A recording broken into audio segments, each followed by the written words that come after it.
It's the Fellowship of the Geek Show, a weekly podcast about comics, the comic book industry, and other geek pop culture. Music courtesy of Manny the Martyr. And now, on with the show!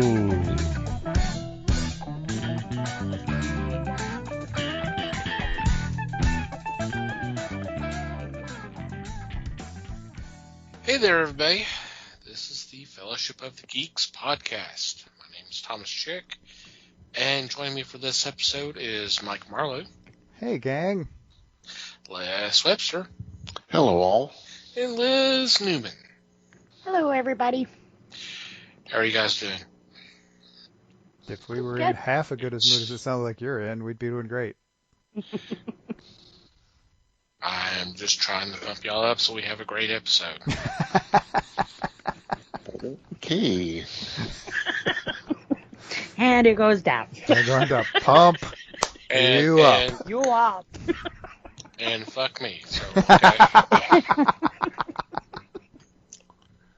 They're what the rating for this episode. Yeah, I haven't not marked one explicit in a while now, like months. Pretty much the pandemic. Yeah, Besides, I usually allow 2 fucks before I. Oh, geez, there it goes. Well, There it there's goes. the 2. And it still wasn't me. Yes. Nope, not yet. Still early. Mm-hmm. Uh, I haven't gotten to the tea section yet. uh, Hope everybody out there is doing okay. Obviously, y'all are doing better than us, but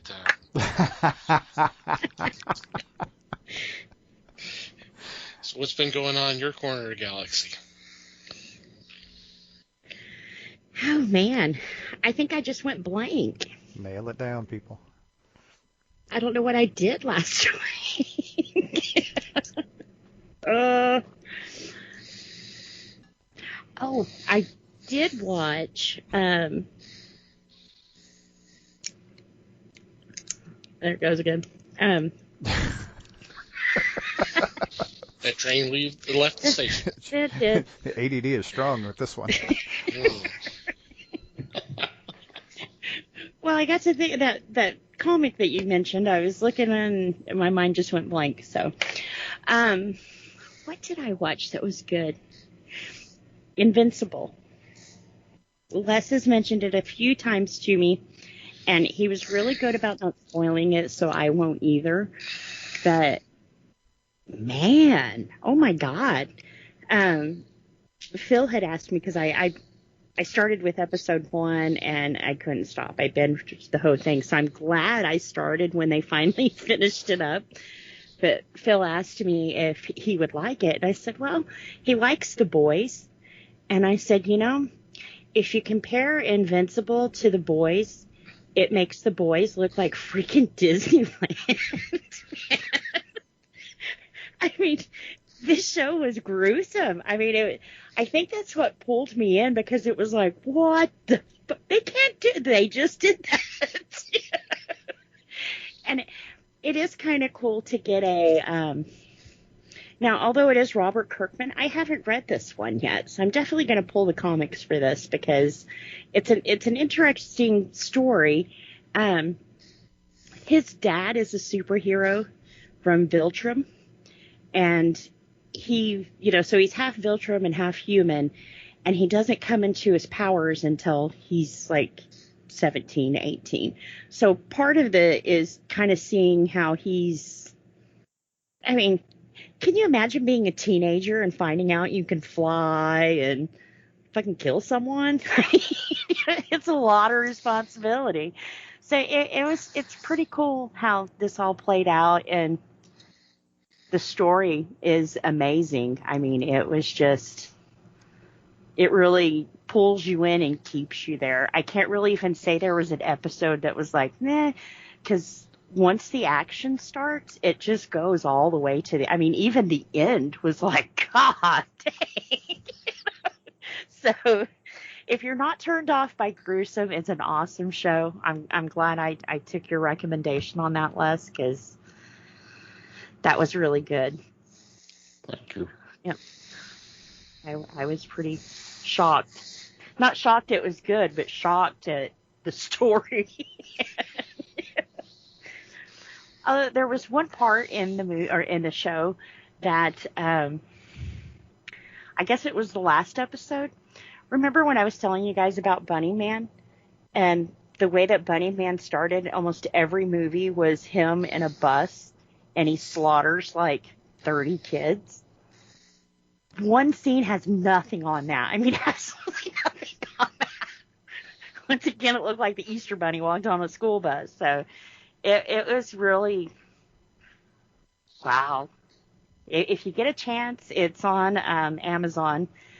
I think Thomas told me not only has it been approved for season 2, but it's been approved for season 3 also. So it must have really hit a good groove for Amazon. But yeah, I think I'm going to have to take a break from my serial killer shows and stuff because I watched, well, I'll say I watched probably a third of the, let me see if I can pronounce this right, the Poughkeepsie tapes. Mm-hmm.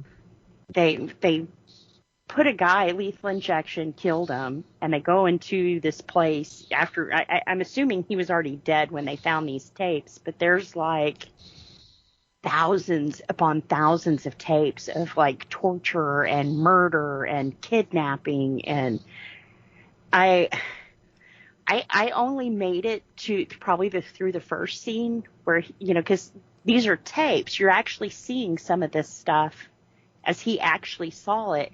And one was a little girl, and she told him, she was like, I'm not supposed to talk to strangers. And he says, yeah, well, you're not supposed to be rude either, are you? And she's like, no. And to me, it kind of clicked in my head. It was like, you know, she did everything we tell our kids to do. You know, I'm not supposed to talk to you, you know, don't touch me kind of thing. But the way that he turned it, it was like everything your parents teaches you, we also teach our kids not to be rude. Right? I mean, you don't want your kid cussing out a guy in a restaurant or something. We teach them to be nice to people. So had he have not said that, I don't think he would have been able to kidnap that little girl. But then the next thing you know, you see the ground and him running and the mom screaming. She comes out and there's just blood everywhere in the yard. So, you know, at that point when they said what he did to the little girl, it was like, a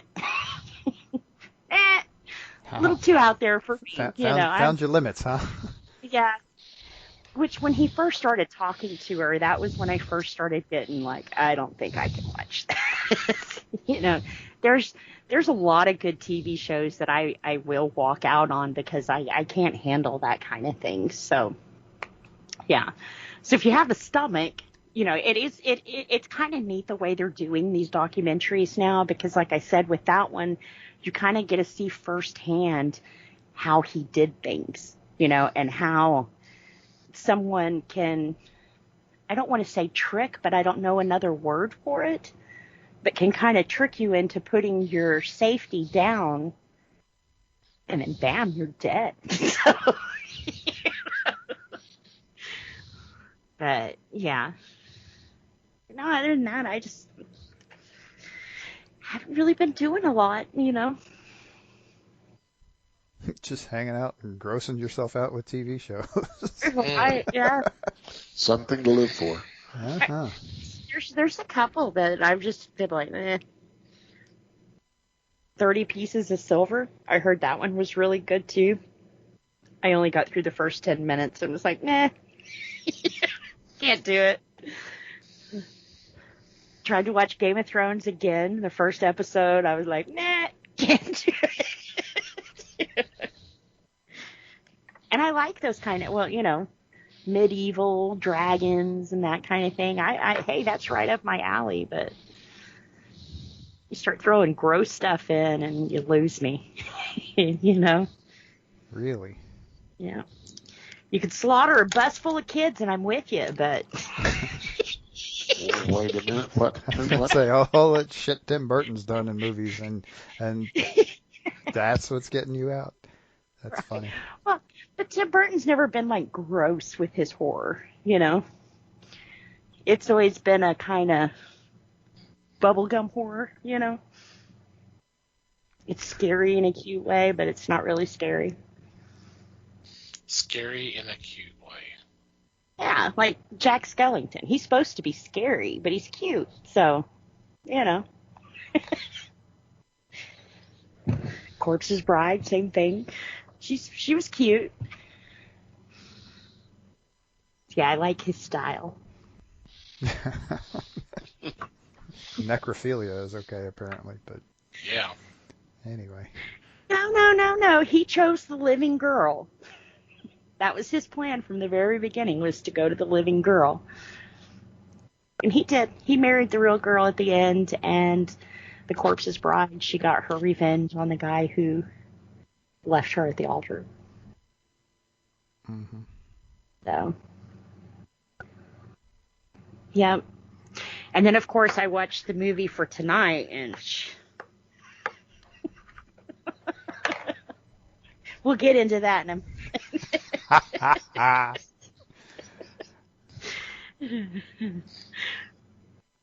This is gonna be fun. Well, okay, cool. Yeah. I watched a pretty cool documentary. I did not waste any time with mediocre documentaries this week. I found a good one, completely by accident. It is called Sickies Making Films. Sickies? Sickies. It is from 2018, and it is an in-depth look into the Maryland Board of Censors, which is obviously the censorship board appointed by the state of Maryland from 1916 until was it 91 or something like that? I'm blanking now on it. But yeah, it was the longest running government-sponsored censorship board. And it was an interesting, they took a very interesting approach towards this. They actually talked to, because most of the people who served on this board were kind of elderly when they did, and it's been gone for 20, 30 years. So they were actually talking to like the children of some of the people on the board, which was really cool because they were pretty consistently like, I don't know what the hell they were thinking with all of this stuff. It was just, it's like, I mean, they made a specific big deal out of one particular lady who was on the board, and she was extremely vocal. She was like a grandmother, and she was very very willing to share her opinions on just about anything. I mean, she managed that she at one point in like the late 70s, early 80s, she was doing like national talk shows and stuff. It was just unbelievable. Basically the nerve of this woman.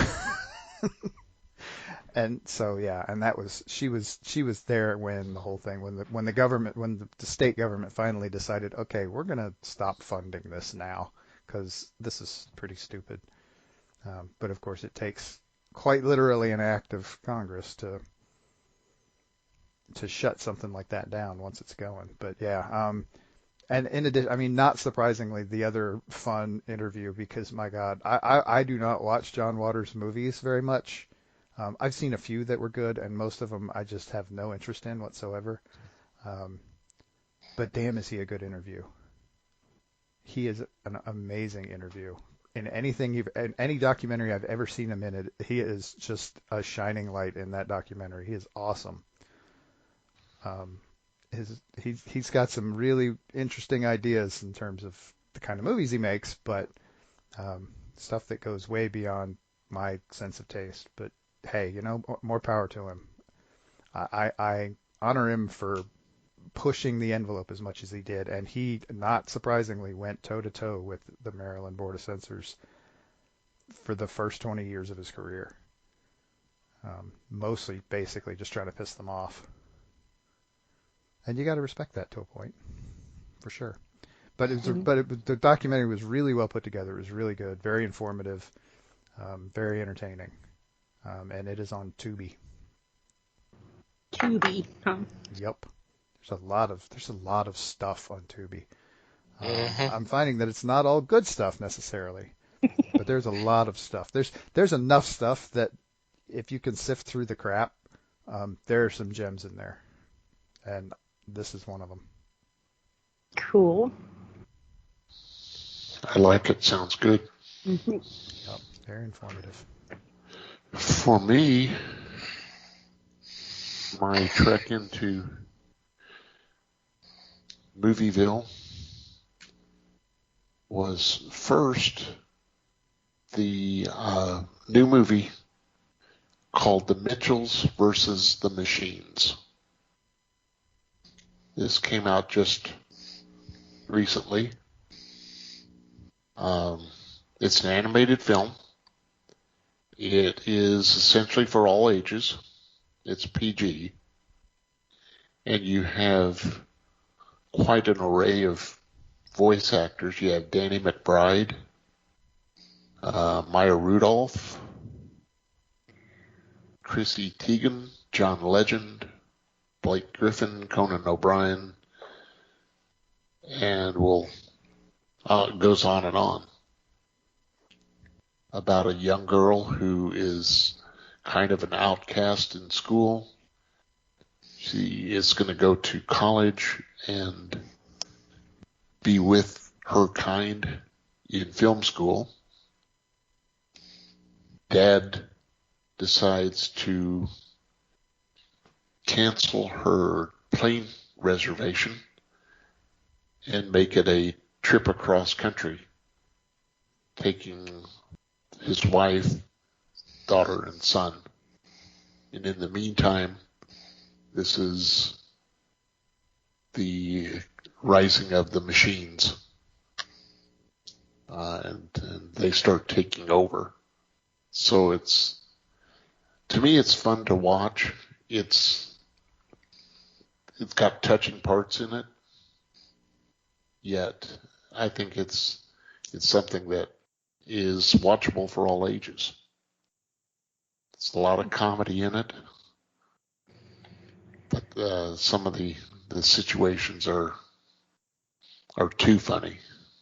And on the heavier side, on Prime Video, they said season 3 of this series came out, so I said, I need to go back and watch season 1. I was watching Loudermilk with Ron Livingston, the guy from Office Space. Mm-hmm. In this, he plays a recovering alcoholic, and he's a counselor for alcoholics and substance abuse. But he's got a bad attitude. The guy just cheeses people off left and right just by the way he handles them. To me, it's a much funnier version of anger management type of situation. And the other day I was watching, and all of a sudden I looked at the clock and it said 1 o'clock. I said, I got to go to bed. So it's one of those that'll catch you and just drag you with it, because it's very, very amusing. Some funny lines, and 3 seasons. Each season is about 10 episodes, half hour each, so you can go through it pretty quick. It's just fun. So I highly recommend this one. Although language, you have to make sure that there are no youngins in the room for this, because F-bomb will come spewing just for the hell of it. So, and this is a Peter Farrelly. This is a Peter Farrelly series too. He was one of the creators. So, yeah, try this one out. Neat. Sounds cool. It does. Not a whole lot on my end. Like I was telling y'all in pre-show, I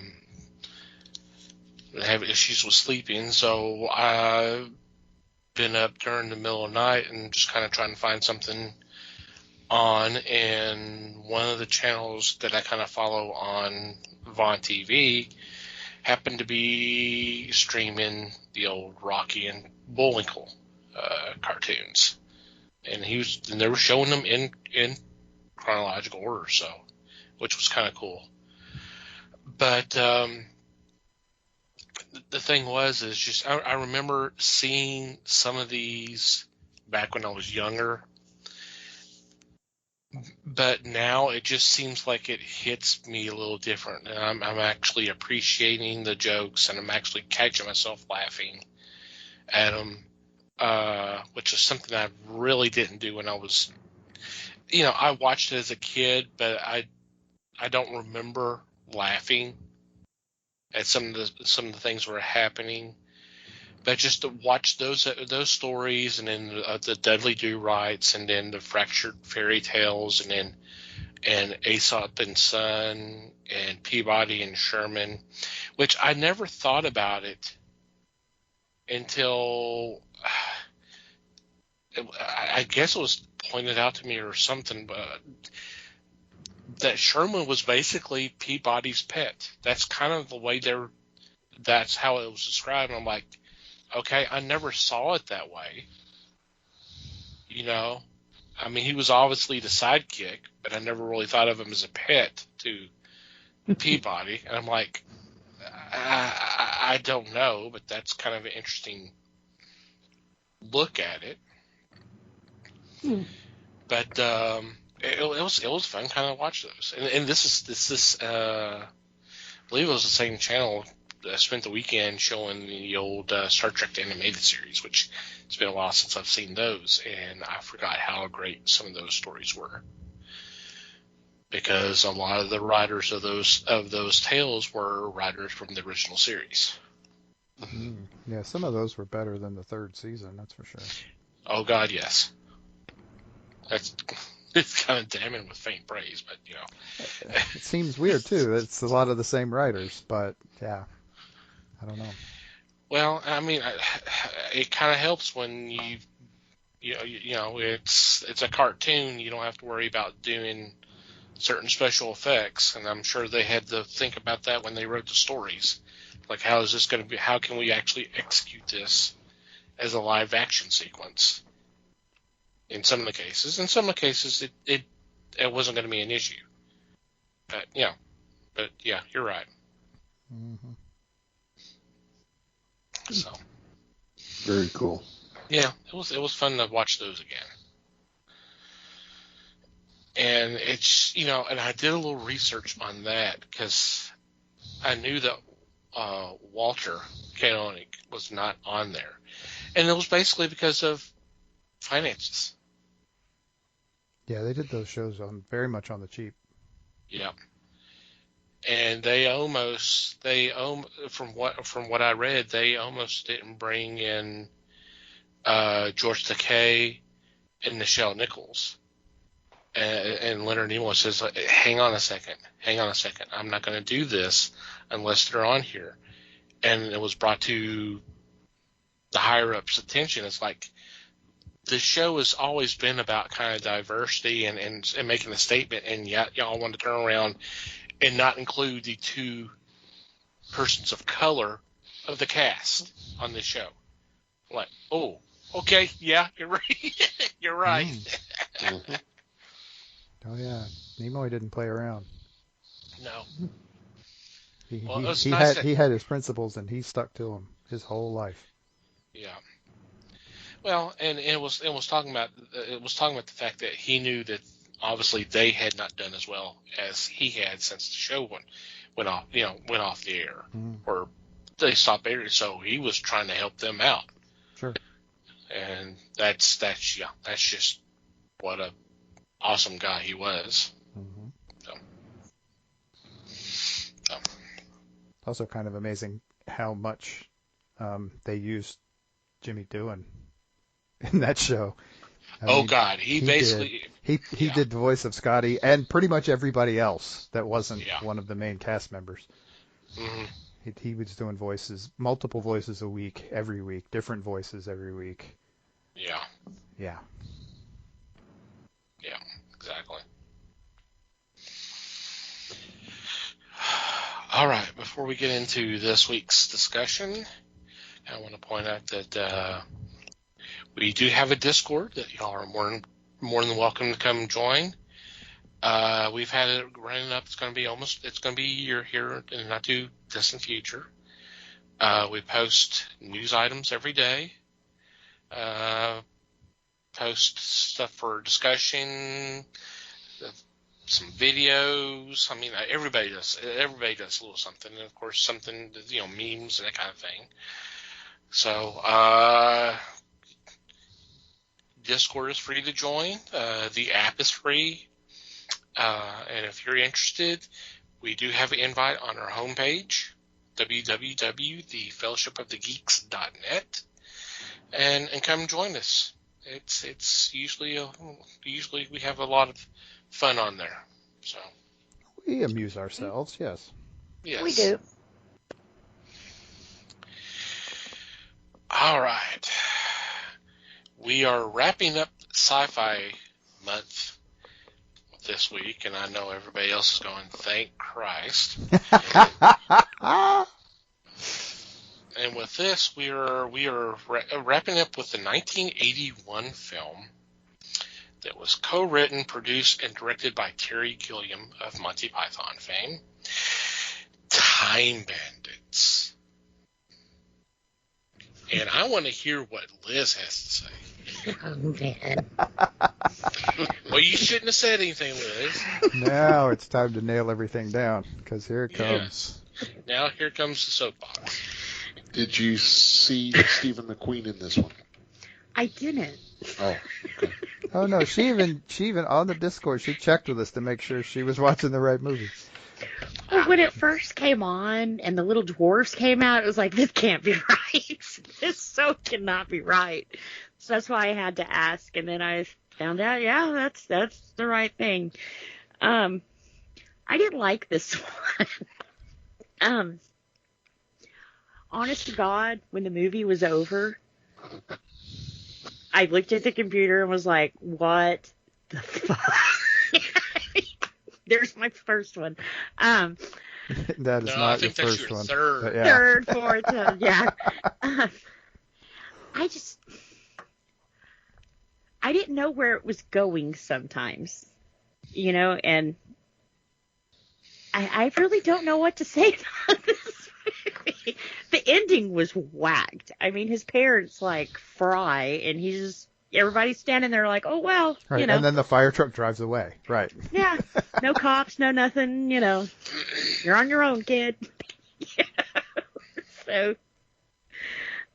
But see, that's kind of what I was figuring. When the fireman kind of winked at him, do you think now that his parents are gone and he has the pictures, he kept the pictures, he'll use that map to go back to the king where he wanted to stay to begin with? If he can find a way, sure. Yep. Why not? Because I was thinking you didn't have to have the map to get through the portals. You just had to know where they were. Right. Right? Mm-hmm. Okay. Yeah, because that was how they got out of the one place. Was they didn't have the map, and he was like, "Hey, that's we got the picture." Yep. Huh. That's how they got out of the prison cell thing. The hanging cage.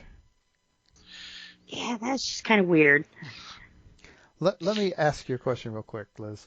Have you watched Monty Python's Flying Circus at all, the TV show?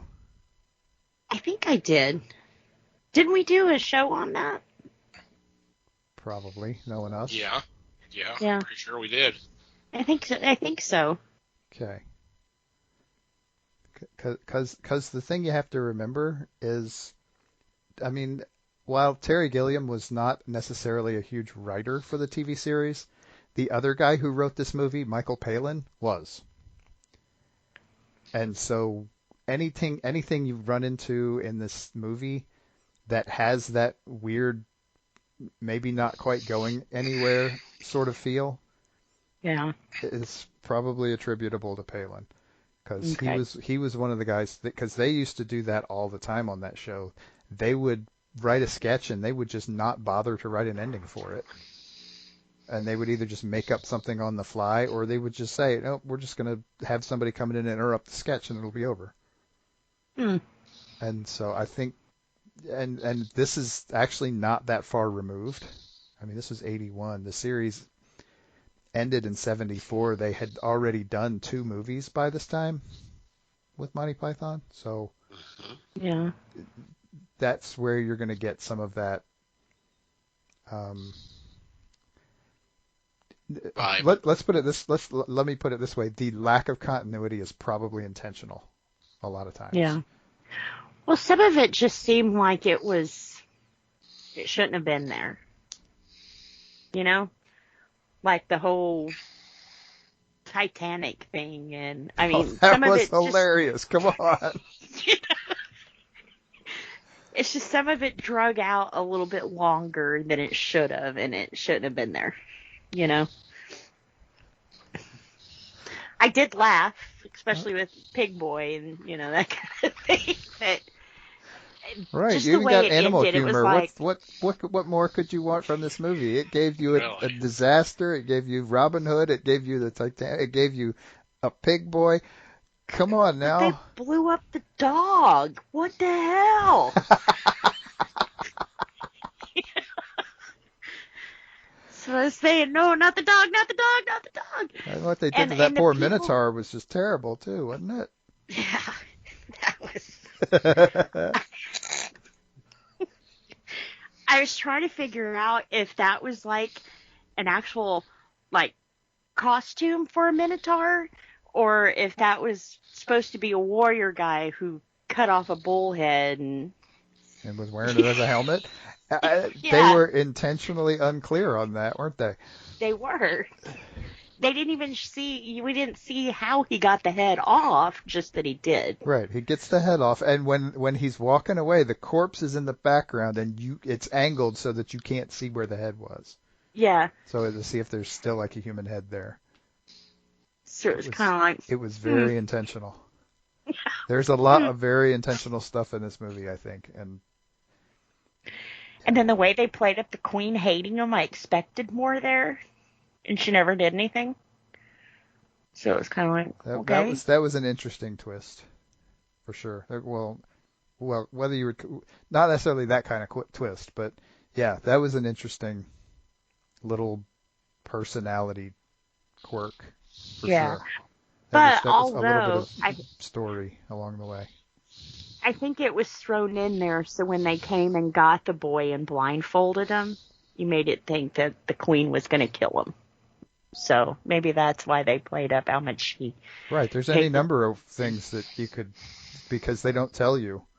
Mm-mm. You can infer a crap load of stuff from a lot of things in this movie, and Yep. it's And at the end, where the hell did the cowboys come from? It's like I never even saw them go to a place that would have been similar to a western, but holy hell, here's the cowboys. it's a map of all of creation. Oh, okay. I mean, and it's traveling through space and time. So yeah, I mean, the deal is Yeah. they split up and went through different holes and because the plan was I'll distract them, you go get help. They all came back with help, and of varying types. One of them just happened to be a bunch of cowboys. See, I thought they'd went back and grabbed people who had helped them, or they had met. Yeah, I don't think it was intended to be that limiting. Okay. I think they all just went in random directions. And, 'Cause then he comes back in a spaceship, and they didn't go to space. So Yeah. right. Well, and then the tank The as well. tanks. Yeah, there was no Yeah. tanks before. and God was kind of a dick. A little bit. Yeah. Jeez. A little bit. He could have helped a little more, you know. Mm. Yeah, well, I mean, by that time, things were in motion, and the story was wrapping up. I don't know. I can't justify God being a dick. I really can't. But how real was it? I mean, I think the question here is what I mean how real was any of it? Yeah. How much of Or it if it was was just how much of him it in the fire. how much of it was a product of his imagination? How much of it was his dreaming? How much of it was just stuff he made up? Who knows? We're not supposed to know. Well, they kind of let you know he wasn't dreaming with the pictures and his parents disintegrating, you know. Yeah, maybe. I still can't believe they disintegrated the parents. That was like, what? What, the parents that basically neglected him throughout the entire thing? Yeah, I mean, yeah. Yeah, true. So, And then yeah. and then I mean their very last action in this world was to do exactly what their kid just told him not to do. Right. Yeah. I mean, come on. They got what they deserved. Well, and the firemen had to rescue their kid, and she's carrying a A toaster. toaster, Toaster oven, oven, and yeah. wanting him to go back in for the toaster instead of the kid. Yeah. Hmm.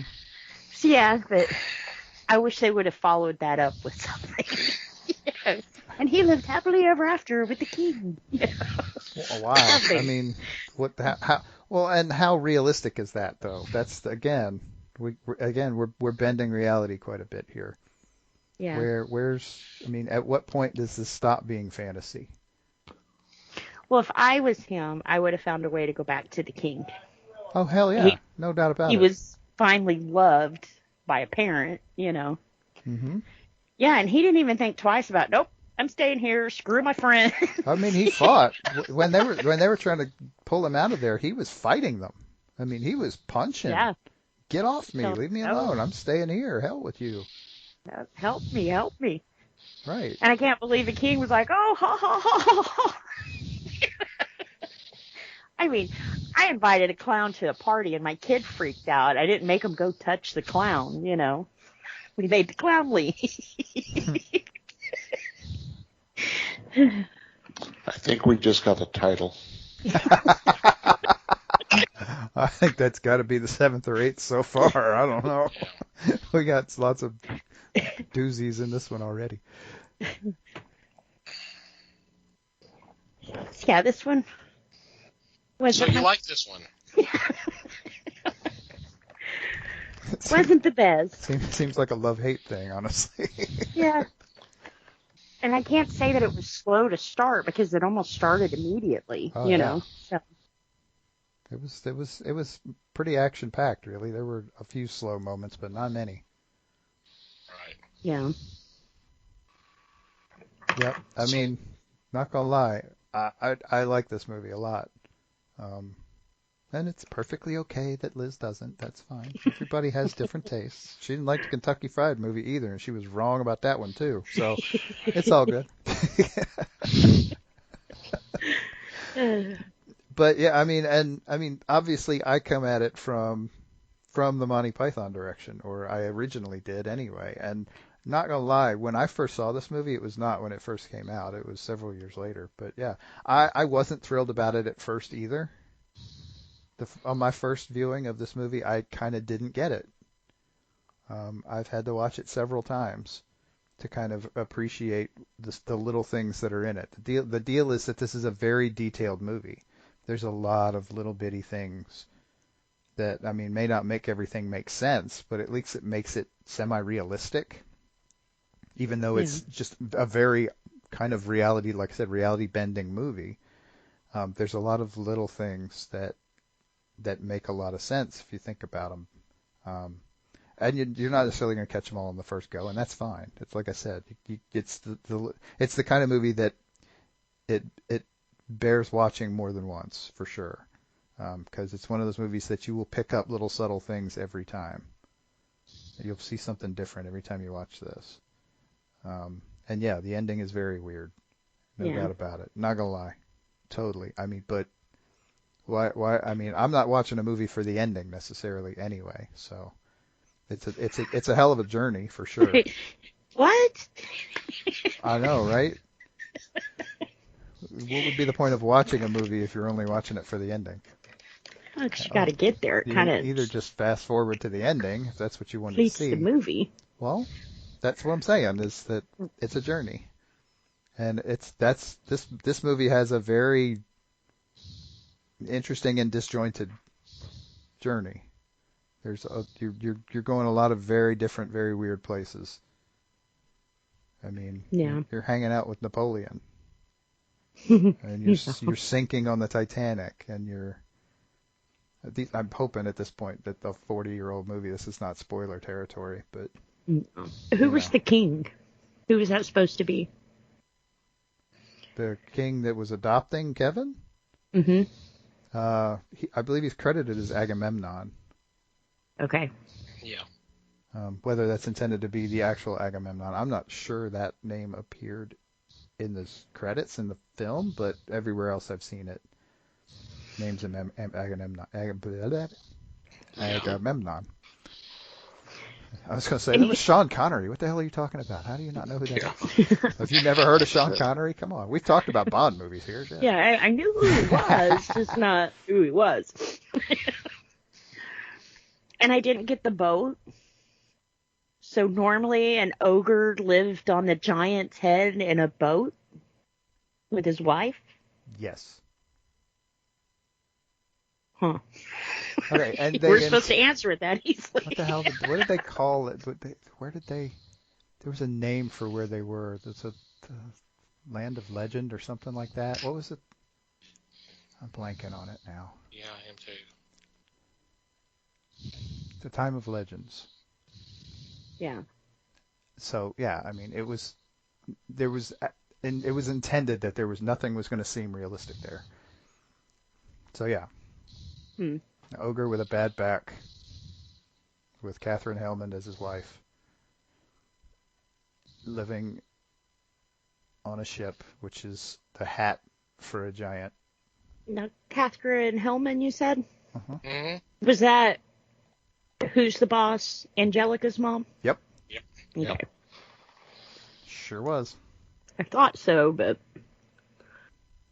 Before that, she was on Soap. yeah. Very, very funny lady.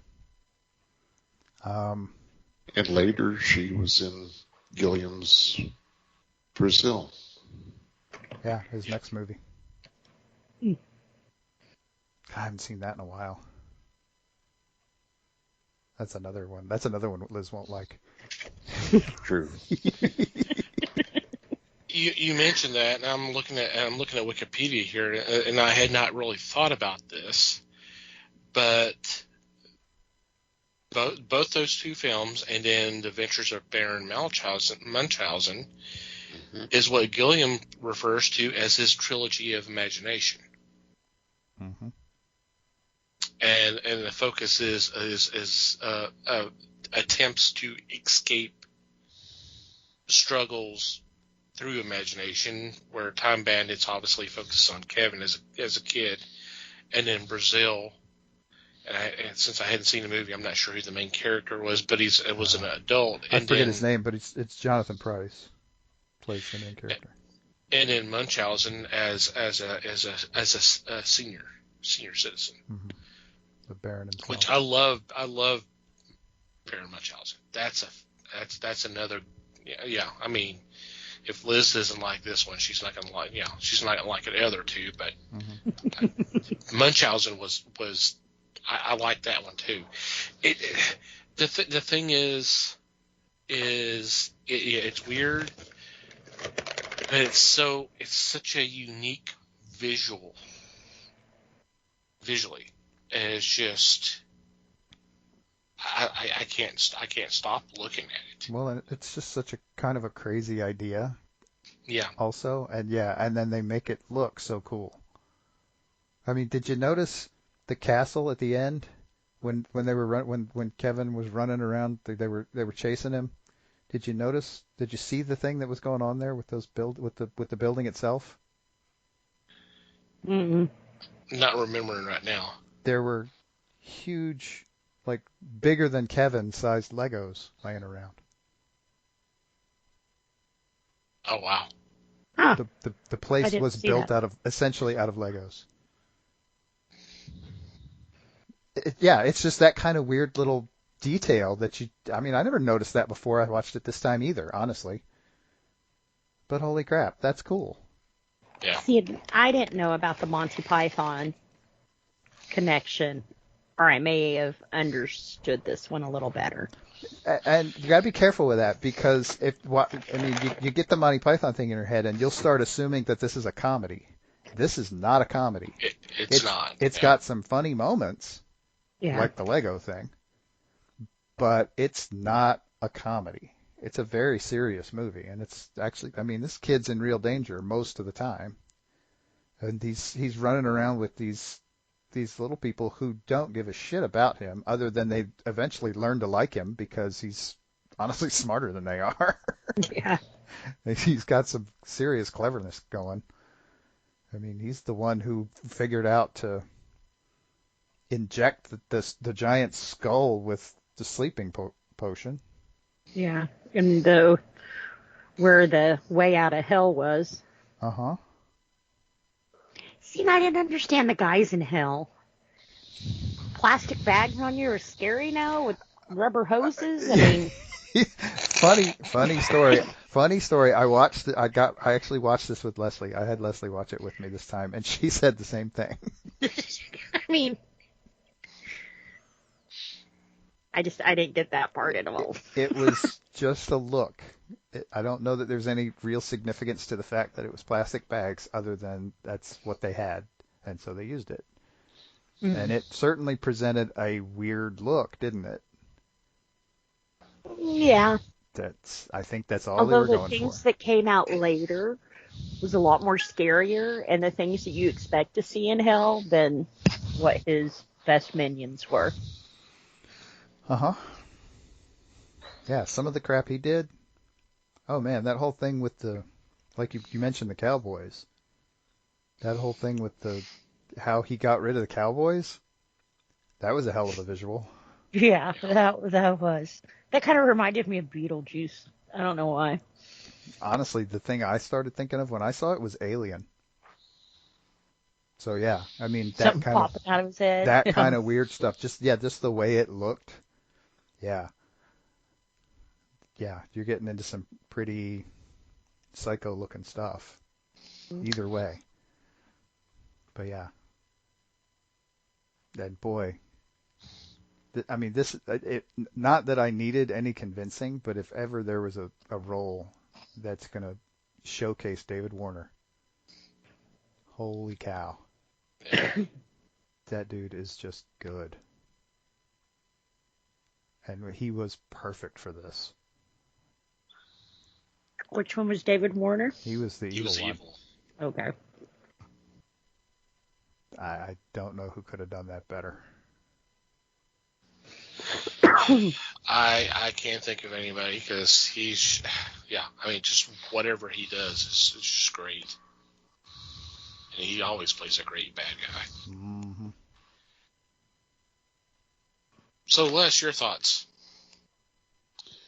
It was an interesting movie. To me, it was not Gilliam's best movie, but he was attempting to do some things that had not been attempted by anyone before. To me, it read too much like a Monty Python skit or a series of skits, and you covered that, and I understand, but it was just like Python. You do a little skit and you go on to the next scene. It's almost like Saturday Night Live. You do a skit and then people run away from the stage to set up for the next skit. And to me, I guess that's the problem I had with this movie. I was expecting someone to start talking about their dead parrot any time. because to me, it was just Monty Python skits. And I know that Gilliam co-wrote it, but to me, they had more in, say, the Holy Grail. Granted, it was skits, but there was a semblance. There was something that hooked you from one scene to the next scene. This one just kind of did a skit and stood alone. And then boom, they went off to another place. And to me, it needed a little more strength. Granted, it was a fantasy film, and that's how it should be dealt. Overall, it was enjoyable to me. I did like the appearance of Steve McQueen.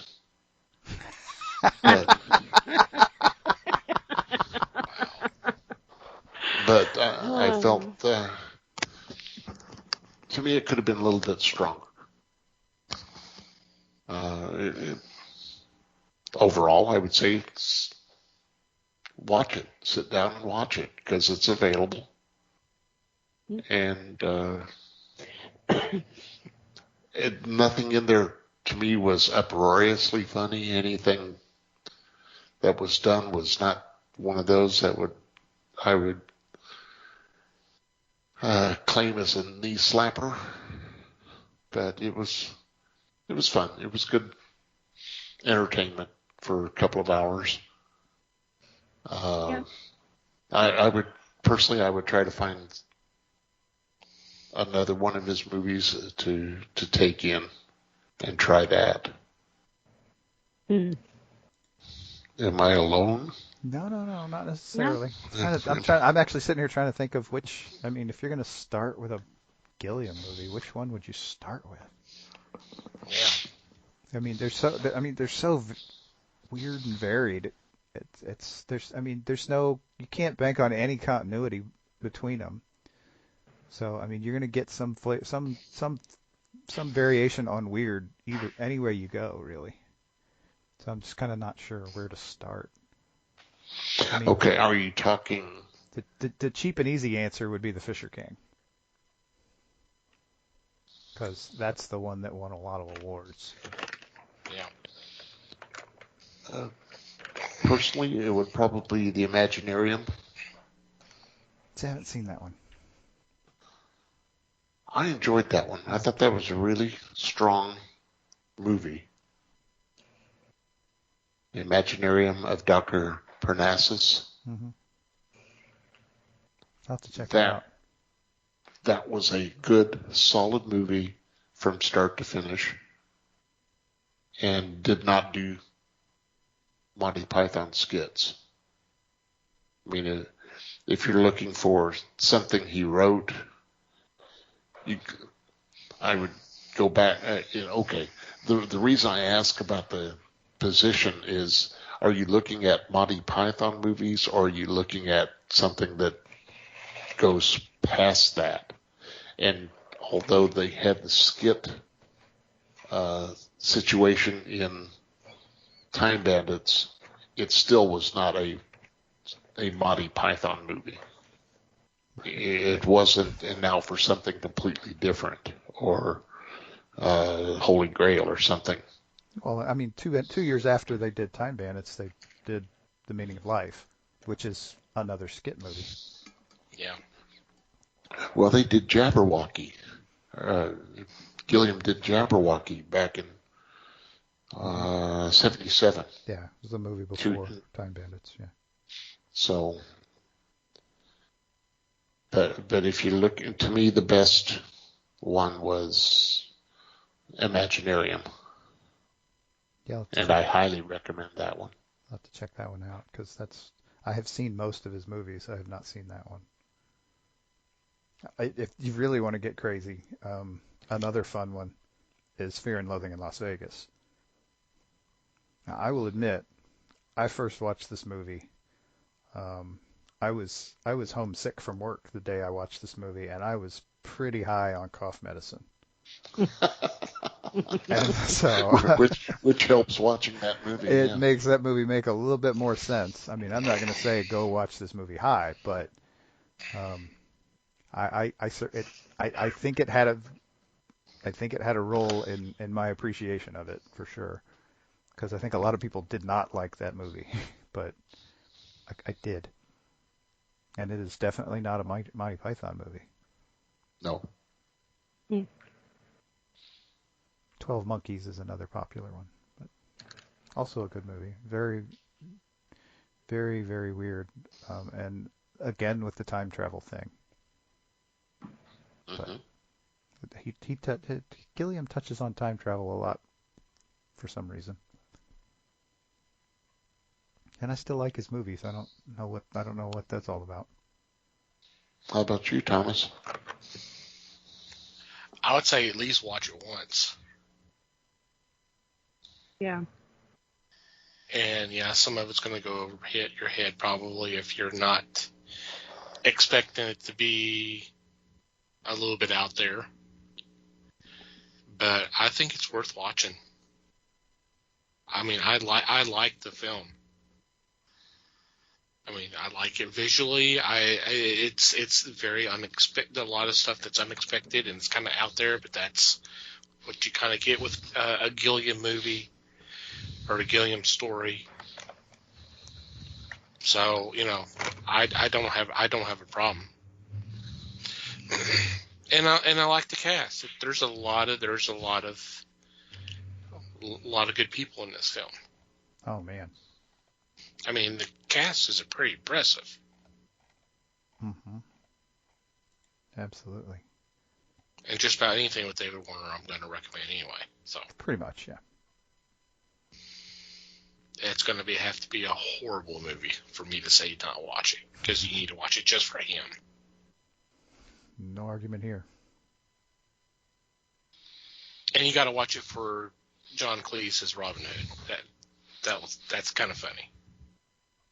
Yeah, I mean, if there's any one of these sections of this thing that I would call comedy, that's it. That was it, yeah. No question.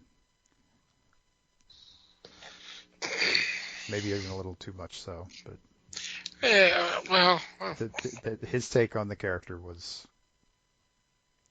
entertaining for sure. It was good stuff. True.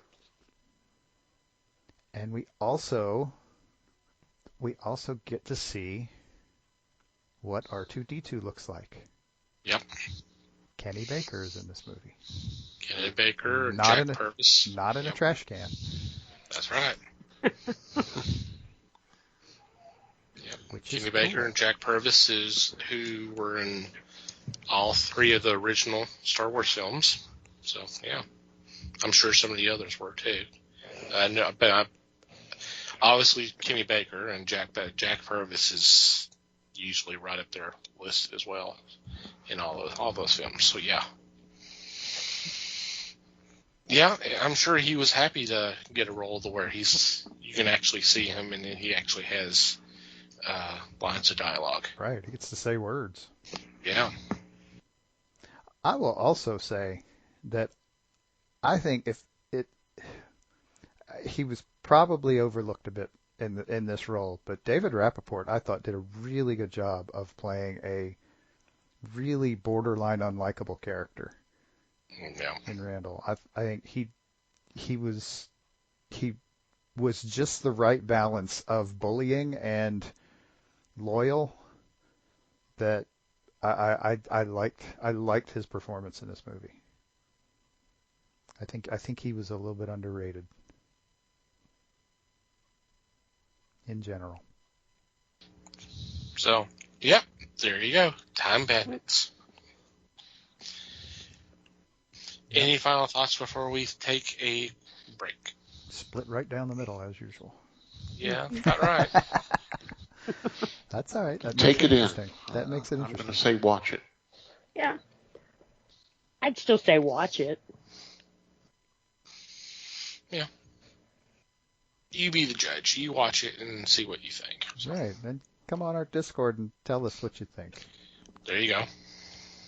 Blast the two that you are saying, hey, this movie is not that good, or blast the two that say, hey, it's really good. Check it out. So, we'll accept the criticism. Yep. I won't. And on that note, we will be right back with our weekly picks.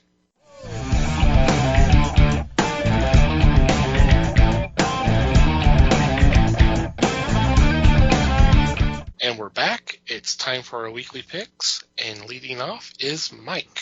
Yay, I'm leading off. And I'm leading off with a title from Boom Studios. And this is a young reader's graphic novel called The Princess Who Saved Herself. This is actually based on a song by Jonathan Coulton, which is about a young girl who is independent and she lives with her pet snake and she plays rock and roll music all day long, which gets on the nerves of a classical guitarist witch neighbor. So this is a nice little story about learning how to get along with people and learning how to deal with conflict. And it looks like a really cool story. And so I think I want to check it out. That sounds really cute. See, that's somebody mentioned that I was kind of off my game because I was trying to find. And just throw it out there real quick. HBO bought Sesame Street. Mm-hmm. And ever since they've bought Sesame Street, they've been doing some really kick-ass things. One of the episodes that they did is they kind of went into the fairy tales. And one of the girls, Rapunzel, she's like, well, I ain't waiting around. And she cuts her own hair. And she's like, oh, I like that. And it was cool because it kind of showed that the princesses didn't need a knight to come in and save them. And so I thought it was kind of cool the way, so when you said the princess who saves herself, it was like, that is really cute because having a granddaughter, you want them to read those kind of stories where you don't, not just a man, but you don't need anybody. You can save yourself. There's always a way to help yourself. So I like those kind of stories. I'm going to have to find that one. Mm-hmm. That is cool. Yep. All right. I am next. And for my first choice, I'm going with a trade from Second Sight Publishing titled Cold-Blooded. And it's the story of Thomas Wright, who is ice cream man in a small town near Miami, Florida, who serves up ice cream that's special ice cream. It's flavors he had created. But the ice cream is made from the flesh of his murder victims. Mm-hmm. So this is a story of him, and of course he's being chased by detectives who are trying to find out who's killing all these people and all that. So sounds like a real fun story. Yeah. I feel good. This one may not be an all ages type book. I'm just saying. No, I don't think it is. Probably not. But it still sounds interesting. Yeah. Sounds like fun, but I'm scared now. He's only scared because he just ate a big bowl of ice cream. That's right. Thanks. What was in the ice cream? I guess it's not a matter of what, it's who. What flavor ice cream is that, Frank? Frank. No wonder it tastes kind of shitty. Oh! Oh, wow. Ouch. Ground. I was thinking ground chuck. But Oh! So that's where Chuck Cunningham went. Okay. Oh! There's Wow. an ice cream shop on the second floor. Yeah. We go from cute to dark really fast on this show, don't we? Yep. Like a switch. All righty, Les, you are next. Yeah, follow that My up. first choice comes from Aftershock Comics, Silver City #1. This reminds me a bit of the series by help me out here. Terry did Strangers in Paradise. Terry Oh, Moore. Terry Moore. Terry. I was about to say Terry Perry. Sorry. No. This is about a young girl who lands in Silver City, which is what they note as a purgatorial metropolis of the afterlife. And as she's adapting herself, she wants to uncover how and why she died. She rescues a newly dead girl from a kidnapping attempt and finds that she has special abilities. So now this will step forward and try to do an unraveling, just like Moore did with her Rachel Rising. So I'm kind of looking forward to this one. It does sound good. Yep, I had noticed this one too. Yep. Looks good. Yep. Alrighty, Liz. All right. For my first pick, I'm going with a trade from Image, and it's the Goddamned Volume 2, The Virgin Brides trade. I have talked about the first volume. It was the Goddamned Before the Flood. And this one picks up after that, of course. But there was such a long pause in between there. I really didn't know if he was going to continue the story, if he was just done with it, or, I mean, we're talking a couple of years in between the volumes. This one does. It picks up right after the flood. They reference the scripture Genesis 6:4. The sons of God came unto the daughters of men, and they bore children to them. So this is about that, the virgin brides. They're living in like a second Eden, and they're like virtuous and primped and proper and everything else. Well, then the women find out what actually it means to be a bride, and they go on the run. So this one should be pretty good. I've always loved the way that Jason Aaron tells his story. Yes, these are a different, what do they call it? A noir tell of the Bible story. So it is a different spin. I think for the first one, me, myself, being, Christian and all, I think he handled the first one very well. Yes, there were some liberties taken, but that's art. I'm expecting the same great story in the second volume. I'm so happy that he decided to continue this. And I mean, to me, it's just another perspective on events that happen. So I'm really excited to read this one, and even more excited to see where he goes after this. Cool. Yep, sounds good. I remember reading the first couple of issues of that long ago. That was a long time ago. And then I want to say there was even like a year and a half delay on the trade for some reason. I don't remember what it was. This was all before the pandemic. Yep. And it was weird. But so yeah, the timing on this whole thing has been kind of unfortunate. I think when the first one came out, the first volume, I was working with Thomas. That's how long ago it was. Yeah. So there's definitely been a couple of years wait. I don't know if he's just been busy with other projects or if it's just taken him this long to get that story laid out. I don't know. Be interesting to see it though. Mm-hmm. Yeah. Alrighty, Mike, you're up again. Okie dokie. My second pick is from Dark Horse Comics, and I am picking The House of Lost Horizons, #1. And before we get going, yes, this is another from the world of Hellboy. But I think these are some really fun stories with some characters that they're pulling out of kind of the mainstay stories.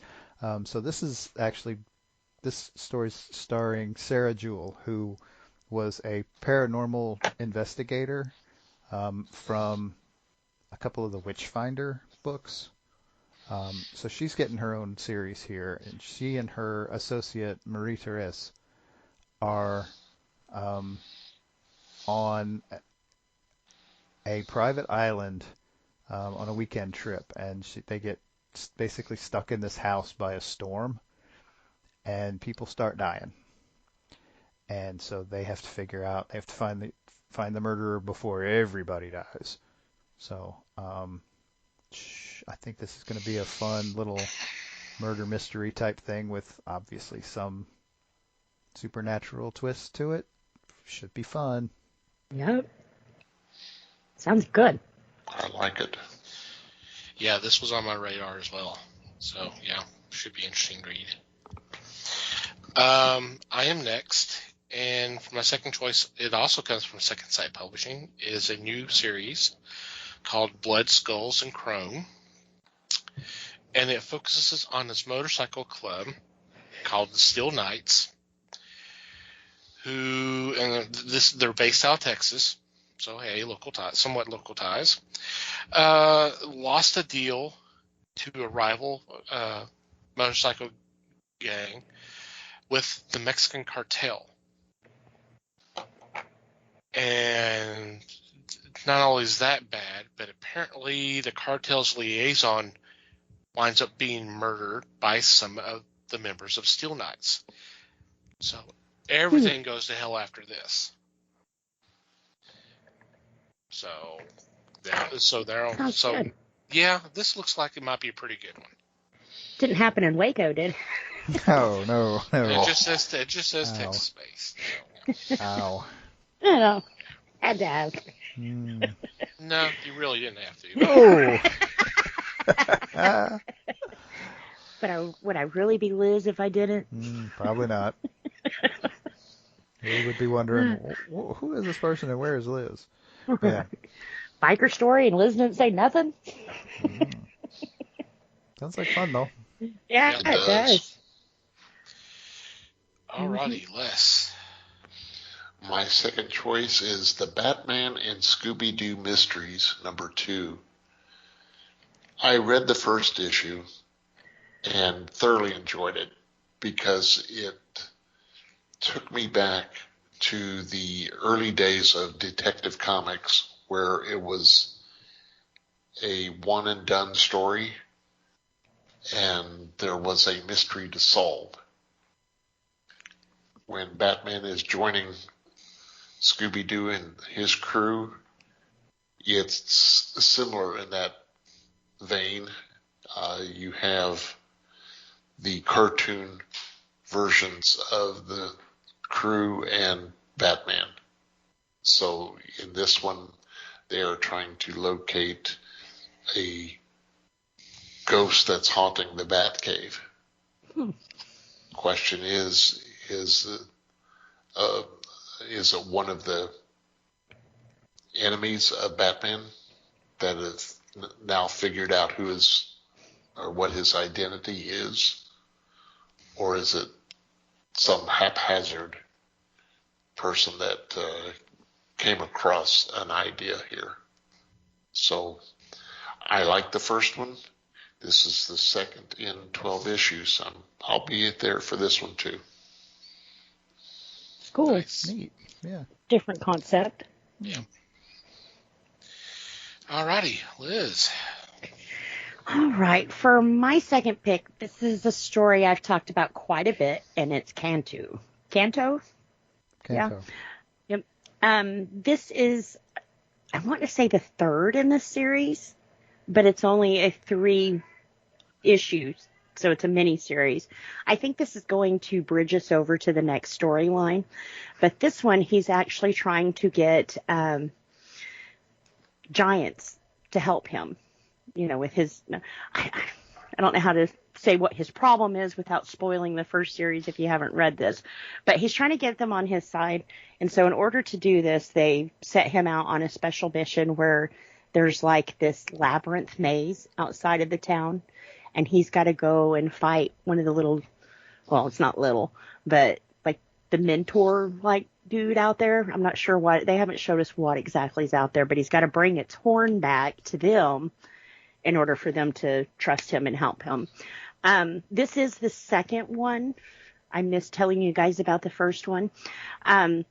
We have seen that some of the friends he's made along the way is in this one also. So it's kind of a cute little tide over, I guess, to get us to our next storyline.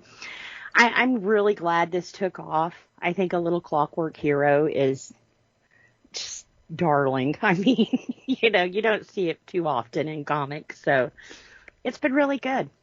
I think it's David Booher who's doing it, and he's done a really, really good job with this. So if you haven't read this one, be sure to pick up the trade for the first one. And like I said, I think there was a second one. I think he got the heart for his love in the first one, went on an adventure in the second one, and now this is the third where he's getting the help from the giants to help him with his own home. So definitely pick it up. It's cute. You won't be disappointed. So. Yep, he's a cool character, and that helps. And that's also like a kind of a nice classic fantasy adventure type story.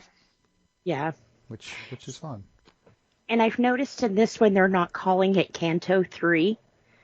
The other two were 1 and 2. So I don't think, like I said, I really think this is just a little taste to get us into the third. All right. Any special shout-outs this week? Not me. No. Nothing here. Okay, we will move on to our regular shout-outs. Excuse me. First off, we'll shout out to Pop Goes the Culture Podcast Network for allowing us to be part of a great network of fellow podcasters. Definitely check them out. There will be a link in the show notes. We also want you to check out the fine men and women who make up Podern Family on Twitter, who've been so kind enough to spread the word of the fellowship. The easiest way to check out their work is just do a search, hashtag Podern Family, one word, and just scroll through whatever catches your interest. Download that episode, and hope you have a good time listening, and hopefully you got another podcast to listen to. Thank you guys for your support as always. Want to thank Maddie the Martyr for supplying the music to our podcast. In our show notes, we'll have a link to check out their fine music. Thank you guys as always. And finally, you, dear listener, thank you for downloading and listening to today's episode. We'd love to hear from you. Any comments, questions, suggestions, complaints, observations, what have you, please send them our way.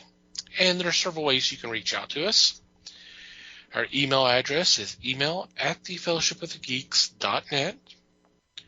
Or you can go to the website and go to the About Us page, and there's a contact form you can fill out there. I did mention that we do have a Discord. If you join our Discord, there is a channel specifically designed for feedback. You can post your comments there. Or if you like to reach out to us individually, or you can do that. You can send DMs to us. Social media, we are on Facebook, The Fellowship of the Geeks. Obviously, we're on Twitter, @Fellowship Geeks. Feel free to follow us. If you like to follow our personal Twitter accounts, Mike can be found @MikeyGeek. Liz can be found @LN_geek. Les may or may not be @FakeLebsWebster. He's not. But we run it anyway. Wow. And I could be found @TomTCGeek. And from wherever you download our episodes, if you would please take a couple additional moments to rate and review our show. It would be greatly appreciated. Anything else before we say goodbye? Just thanks, everybody. Thank you, everybody. Thanks for listening. Thank you for listening. Everybody, we do appreciate your support as always. Until next time, geek on, my friends.